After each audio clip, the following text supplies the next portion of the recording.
მოგესალმებით, ეს BMG სამედის პროგნოზია, რომელსაც გარემოს ეროვნული სააგენტოს მონაცემებზე დაყრდნობით მე, ანა ელიკაშვილი წარმოგიდგენთ.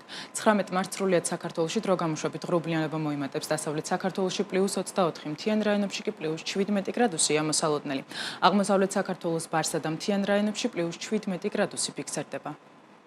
რუსთავში +15, მარნეულში +8, თელავში +13, სიღნაღში +15 გრადუსი, ომოლოში +13, ლაგოდეხსა და ცხინვალში +12, გორში კი +14 გრადუსია მოსალოდნელი.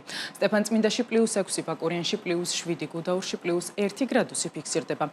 ბორჯომში +17, ახალციხეში კი +14 გრადუსს უნდა ველოდოთ. გადავინაცვლოთ დასავლეთ საქართველოს ქალაქებში. ქუთაისში +20, ბათუმში +13, ფოთში +17, სოხუმში +18 გრადუსი, ზუგდიდში +21, ქობულეთში +13, ანაკლიაში +20, ოზურგეთში კი +18 გრადუსია მოსალოდნელი. რაც შეეხება დედაქალაქს, თბილისში ჰაერი +13 გრადუსამდე გათბება. ასეთი გახლდათ ამინდის პროგნოზი საქართველოში 19 მარტისთვის. დარჩით BMG-ზე და თვალყური ადევნეთ ყველაზე საქმიან ამინდის პროგნოზს, რომელსაც მთის წყალთან ერთად წარმოგიდგენთ.